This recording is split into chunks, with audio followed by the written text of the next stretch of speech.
I'm Maggie.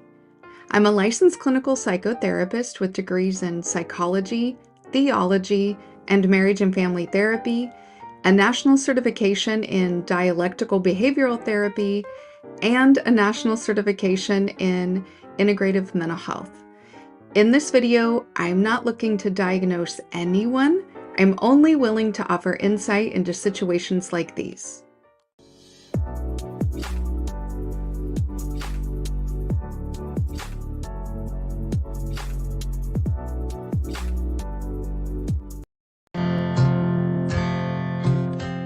Someone really close to me once said, if someone keeps telling you to wait, then the answer is no. This makes me think about how we want a person or a promise or an idea or this thing, and we're told it'll happen.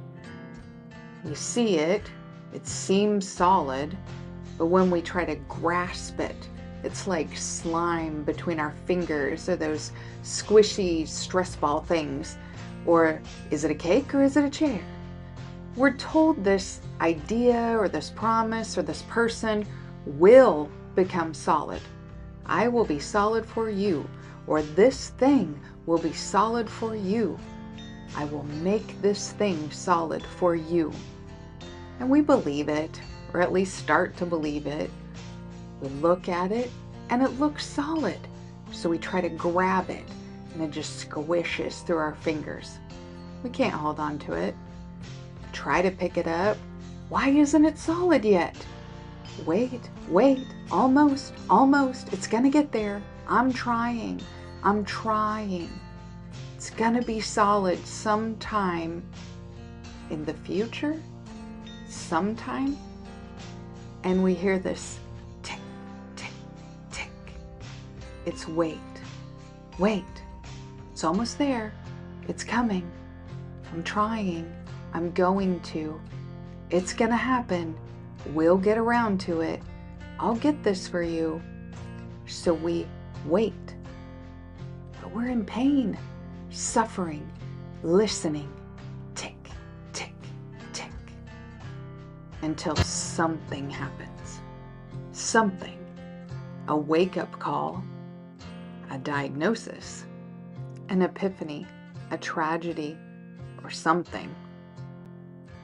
We realized the clock we heard ticking was not waiting for them, or it, or when, had nothing to do with anybody else.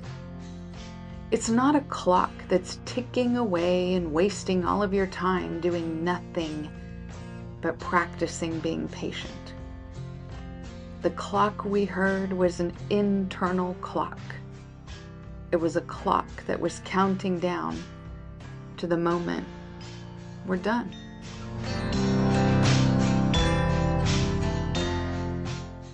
Hello. Welcome to Wednesday. Did you guys know that 80% of people regret wasting time in their lives? Like they feel like they don't want their time to be spent on things that don't matter. So that just tells us how much we value our time and how frustrating it can be when we feel like we're wasting time on things or work or relationships or day-to-day activities that really don't give us a reward.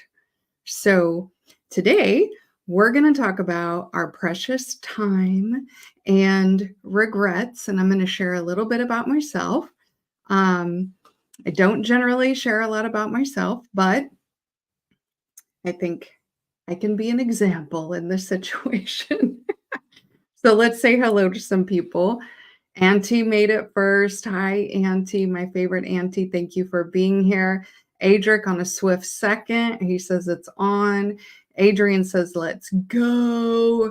Yeah, we're going to talk regrets. Probably won't be as exciting. Armando's in here. And thank you guys for being here. And Nate says, I need to watch this video. Been having regrets lately. Okay, we're going to talk about it. Time is a very precious resource, right? Like we're born with a limited amount of time. And unfortunately, we don't know how much time that is. I mean, we We make assumptions based on, stats that we know, but really, it's not something somebody can steal from us. We give it. We give our time, okay? But once it's gone, it's gone.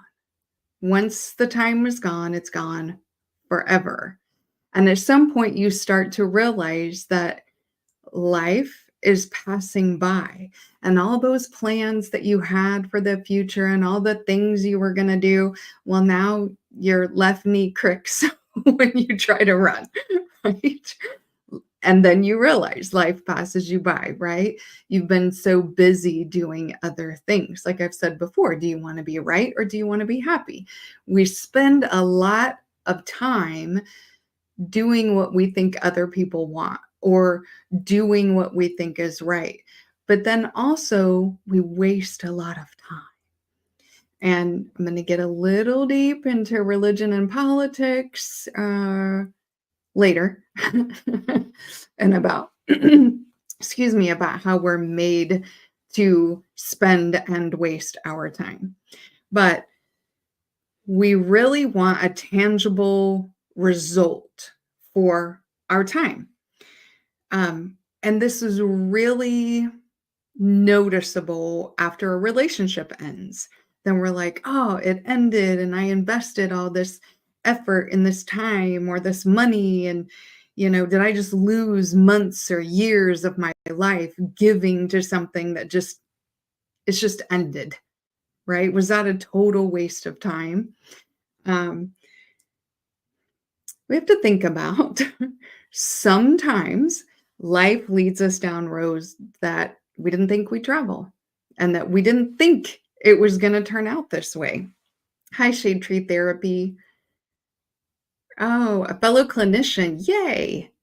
All right. Thanks for being here. So, as far as relationships go, we're like, why did I stay in a bad situation for so long? But that's kind of easy to ask when you're looking from the outside in. There's a lot more to the stories than meets the eye. Okay. So, I'm going to use myself as an example here. And I have my notes in front of me. So, if you guys are new here and you see me looking down, it's because if I don't have notes, I'm going to squirrel off. Okay. So, from a young age, I experienced different forms of abuse, sexual abuse, psychological abuse, and then physical abuse. Those early years really shaped how I saw the world and myself. It kind of led me to believe that love and suffering were somehow intertwined, that maybe this is just how life is, that's how it worked. So when I eventually, got older, got in a relationship, and it became abusive, it felt pretty normal. Not saying I liked it, not saying I wanted that, but I knew how to handle that. So I stayed in that relationship for over 20 years. Why? Well, there's a lot of reasons why people stay in those type of relationships. For one thing, the good moments, right? Because there were good moments. It's not incessant 100% of the time um, being beat up or manipulated. The good times became my focus.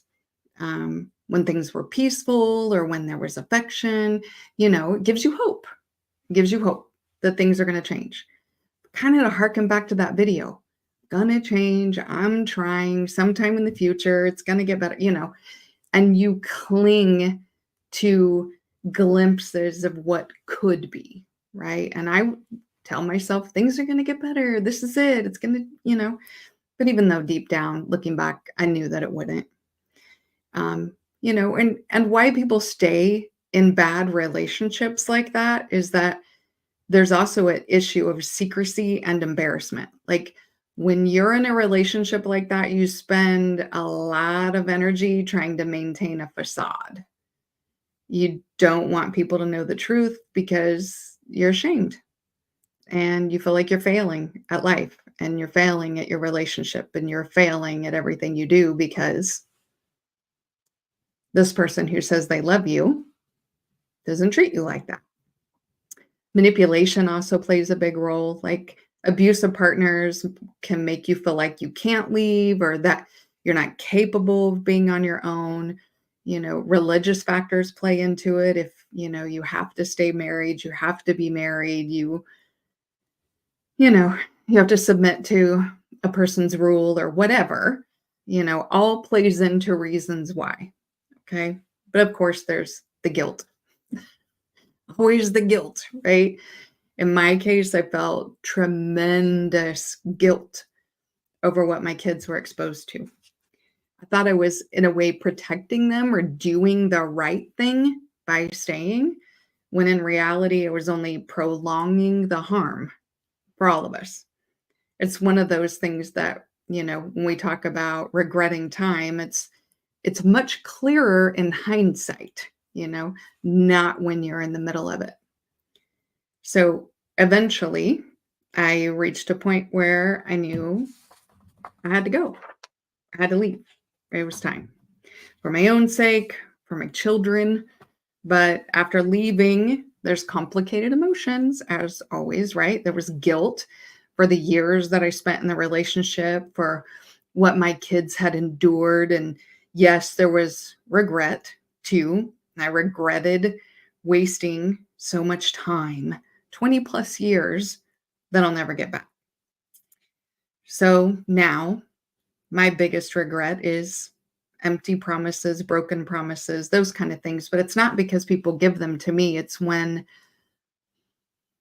I give so much time, right? Like giving patience is my superpower, but also my kryptonite.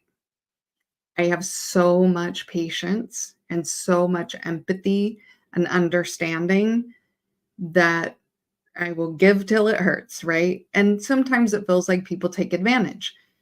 Um, I often say I'm a victim of performance punishment, whether it's at work or friendships or relationships or family or whatever, because I offer so much empathy and understanding of other people's situations that I forget to take what I'm feeling into full consideration. Of course, I feel the things. Everybody feels their feelings, right? And I feel the things and I try to deal with the things, but I never weigh it as heavily as other people because I can take it, you know?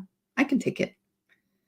But here's what I've come to realize, right? Even though it felt like wasted time, every experience that I've ever been in has taught me something about myself.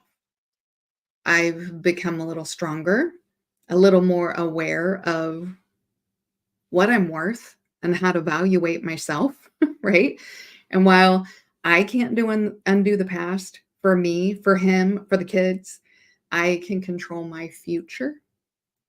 So if there's one thing that I learned, one thing, if I can't undo the past, you know, it's never too late to make a change, right?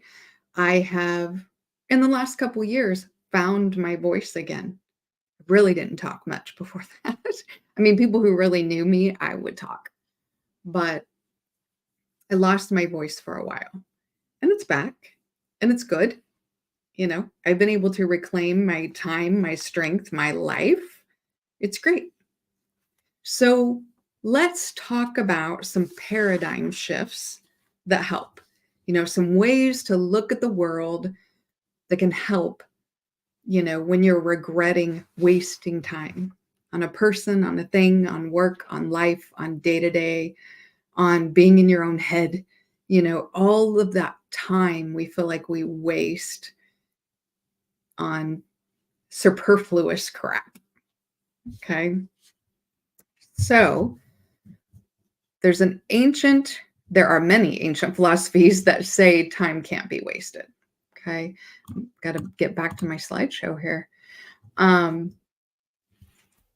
Thinkers from Stoicism to Eastern spiritual traditions say everything happens for a reason.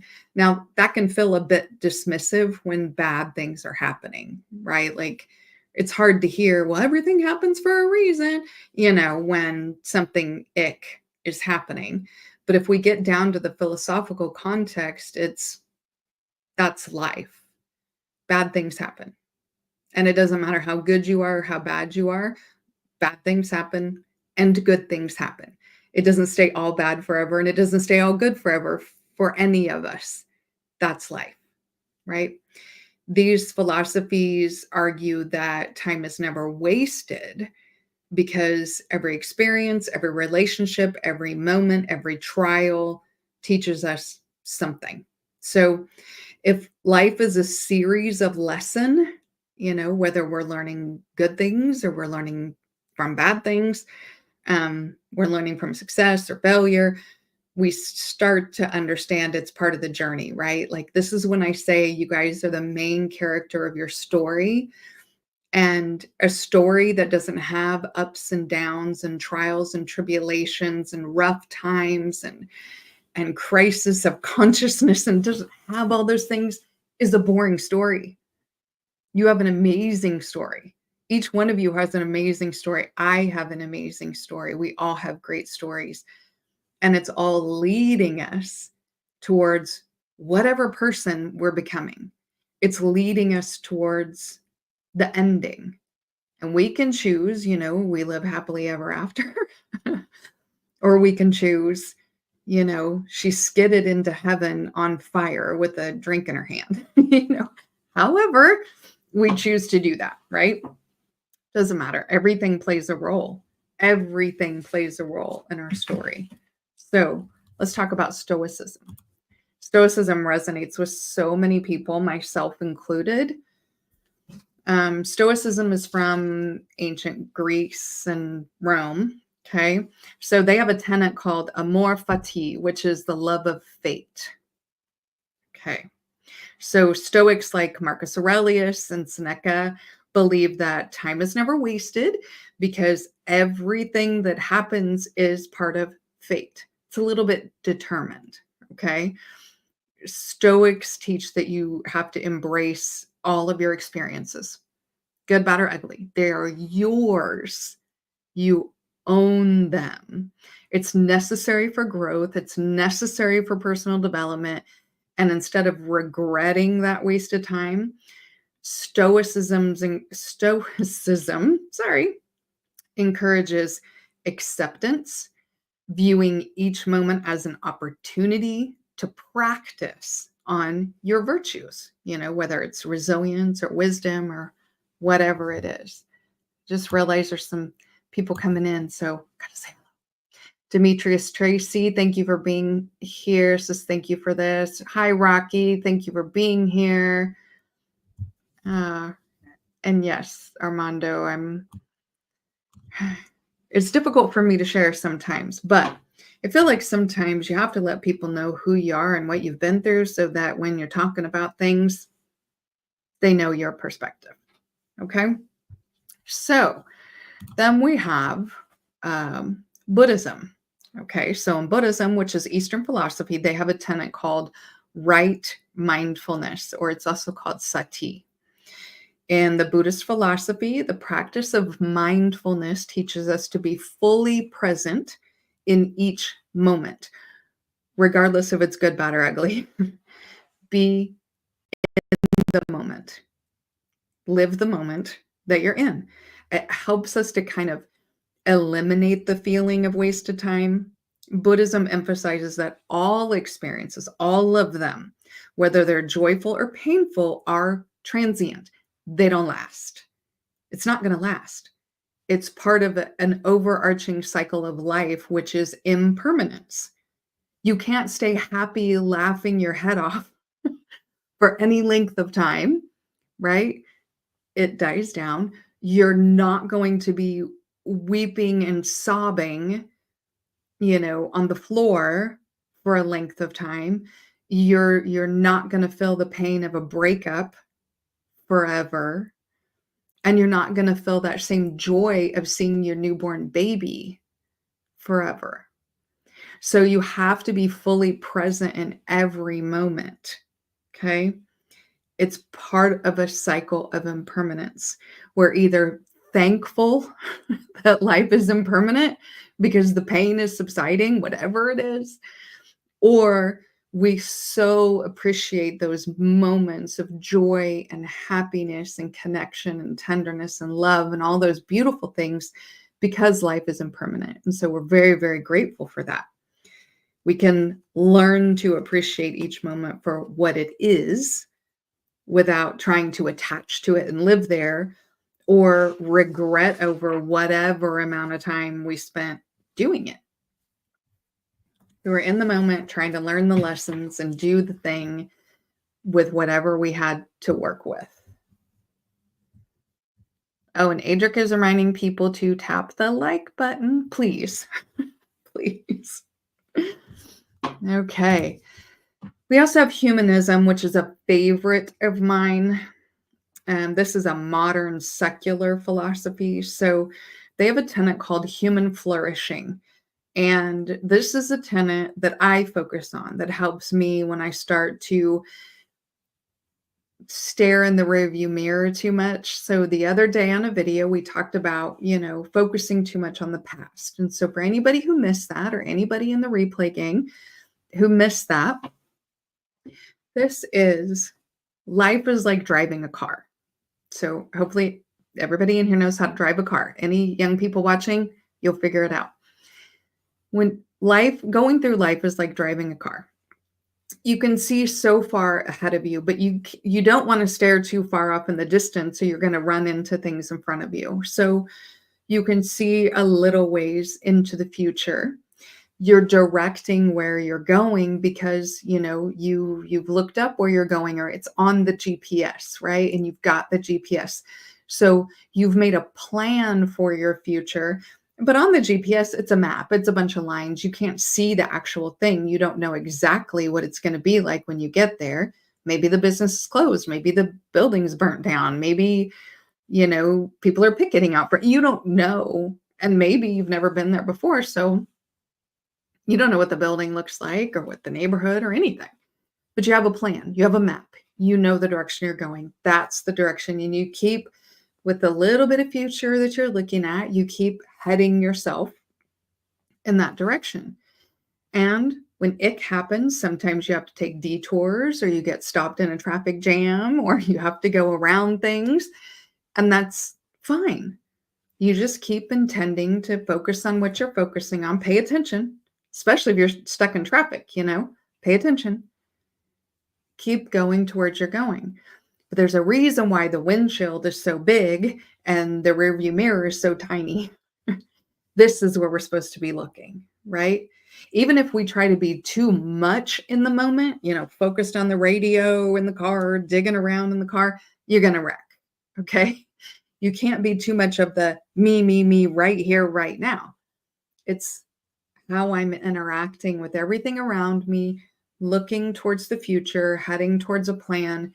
I have to see the rearview mirror because you got to look where you're going. And especially if you want to pivot, look at the past real quick. How's this pivot going to work? Okay, pivot, change lanes, right? But you stare in the rearview mirror, again, you're going to wreck. So driving is like life, okay? So we're going to talk about human flourishing and personal growth. This is something that I utilize, especially when painful things are happening. Also why I like Transcendentalist. It's very humanist. So they have the tenet of human flourishing. Rocky is asking, did I ever raise the money for that book? No, that book is like $300. And I think between Patreon and here, I'm at like 57. So I'm getting there. I will get there. It'll be great. It'll be great. I've got my little savings going in my Cash App for whatever money I make on YouTube and Patreon. And we're going to get towards that book. It's called The Keys to Enoch. And it's big and it's lovely and it has every rabbit hole I could dream of. Hi, Domenico. Thank you for being here. Namaskar to you too. All right. So humanism emphasizes the importance of human well-being and the pursuit of fulfillment, not happiness, fulfillment. So this is well-being and the pursuit of fulfillment through reason, ethics, and personal growth. Hi, Red Pill Sleeper Cell. Thank you for being here. So, according to the humanist philosophy, time is best spent when it contributes to human flourishing, either myself as a human or other humans. Okay. It could be through self improvement, contributing to society, cultivating relationships, right? The map where we're going. So, from a humanist perspective, time is only wasted if it detracts from your growth as a person, right? Like I unpack and live in my pain or my dysfunction without moving forward in any way, shape, or form. Or it takes away from your ability to contribute to the well being of others. Have I started being mean and nasty and gross to other people while I'm unpacked in my dysfunction? It's time to move. Got to go, right? Then you're wasting time. But it also acknowledges that mistakes and challenges are part of personal development. So it's not like even if you make a mistake or you do somebody wrong unintentionally, it doesn't mean you're wasting time. It means you need to learn from that.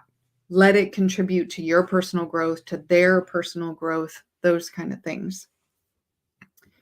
Nate says, do you think that people's choices dictate 100% of the outcomes of our lives? That is a very deep question. I'm going to save that to the end because the answer is no, but also yes. So, was the thing, whatever the promise was, the thing, the relationship, the person, the better behavior, I'm going to treat you better, I'm going to treat you right, I'm going to pay you reparations, you're going to get heaven after you die, like any of this stuff, was that thing, that idea, that person, that relationship really a waste of time? Or is it a necessary chapter? Is it a lesson? Is it a tool? Does it bring you closer to who you're supposed to be? Maybe there's a reason why I've been through what I've been through. And it's so that when other people tell me what they've been through, I know how that feels, right? I'm not going to say ridiculous things about, I hear so many ridiculous things about abusive relationships, Well, if you don't leave, you must have liked it, goofy stuff. But it's a chapter. It's a season, right? That brings me closer to who I'm supposed to be. And hopefully everything that you go through, every lesson you've had to learn, every mistake you've ever made, every breakup, every failed promise, all of it, let it be a lesson. You're the main character. We don't regret any part of the story.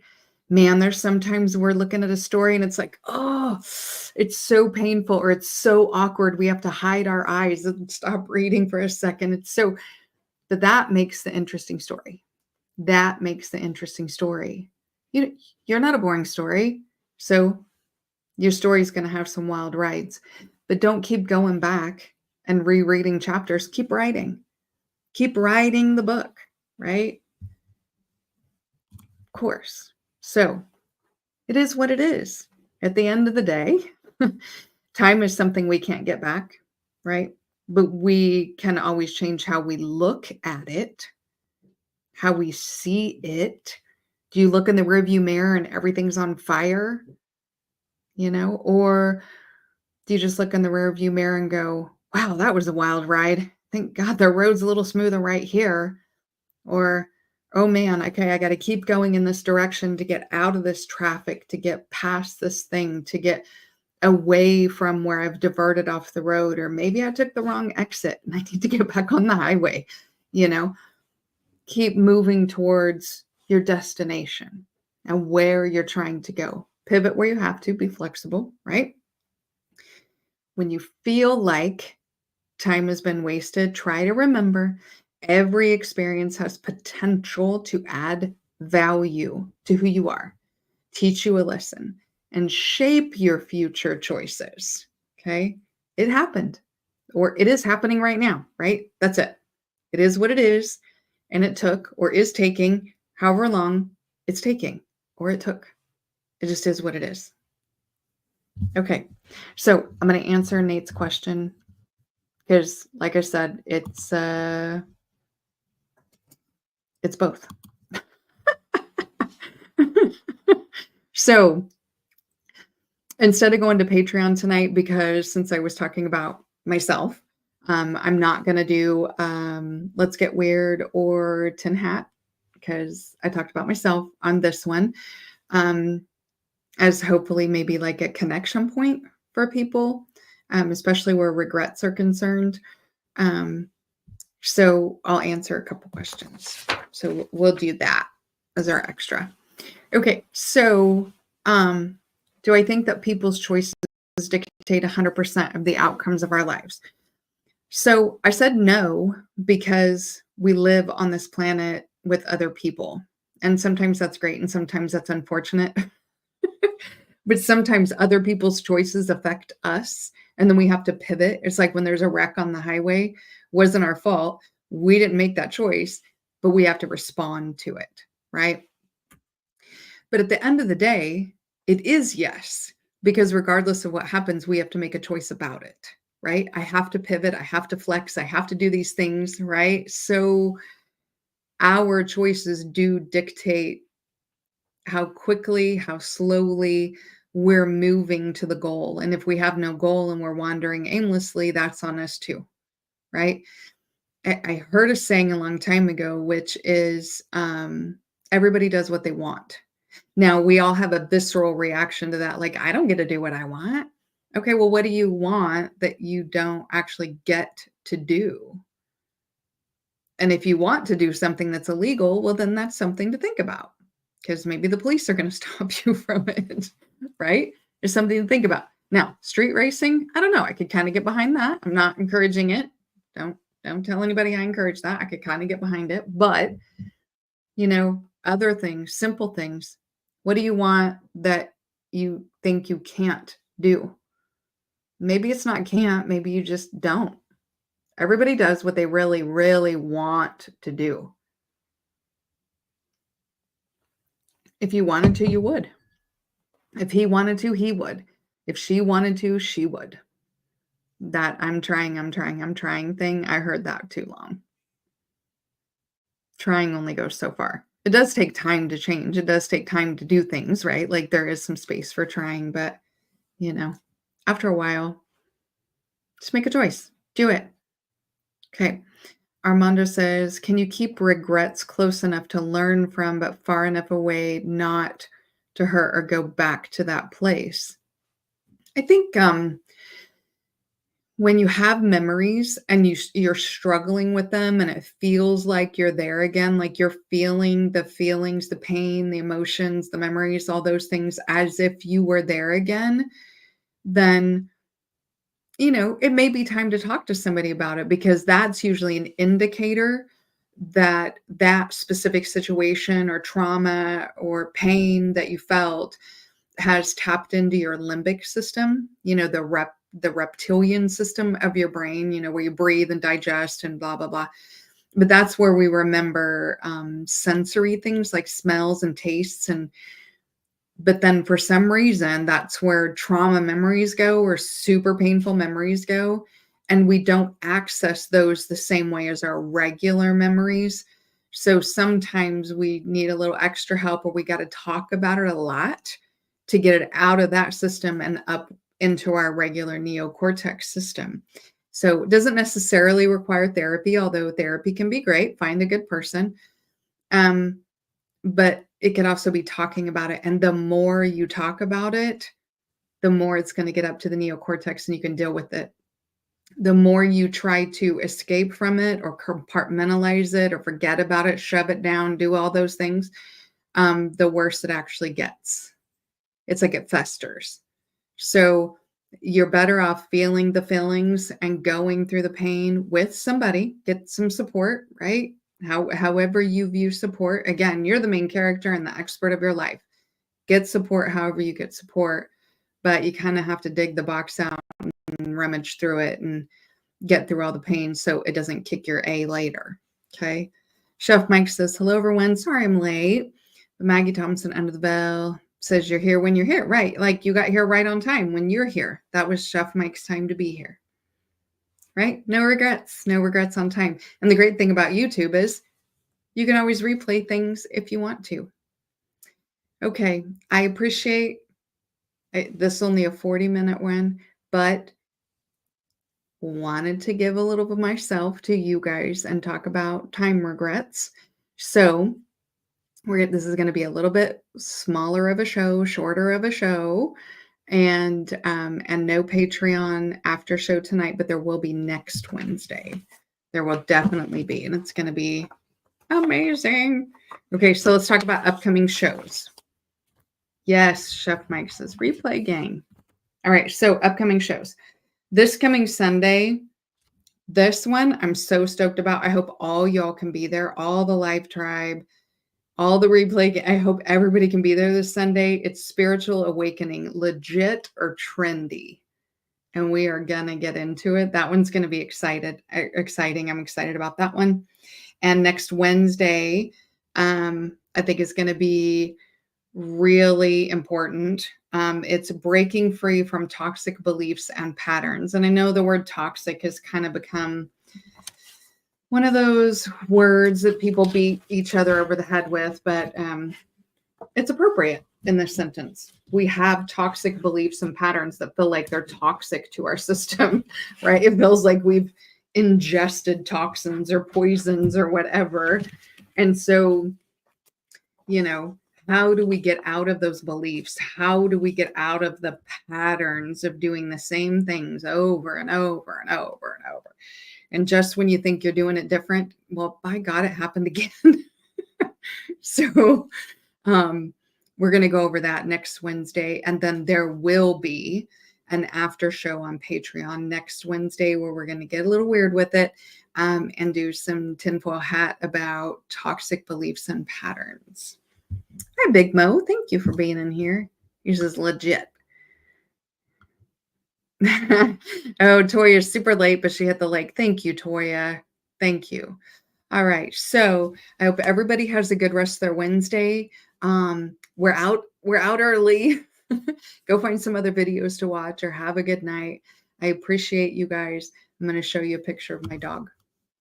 Bye. Please like the video if you haven't already. It really helps the algorithm to know what kind of things you like. Share where you think it's appropriate, especially to someone who you think needs to hear it. And don't forget to check out some of the wilder Pivot Point Wednesday shows. And last, don't forget to subscribe if you haven't already, especially if you want to break down complex concepts that make the esoteric not so teric, helping you on your journey to become your most authentic self. By subscribing, you'll join a community that thrives on curiosity and growth, and you'll never miss out on insights and some wild discussions. Let's uncover the universe together.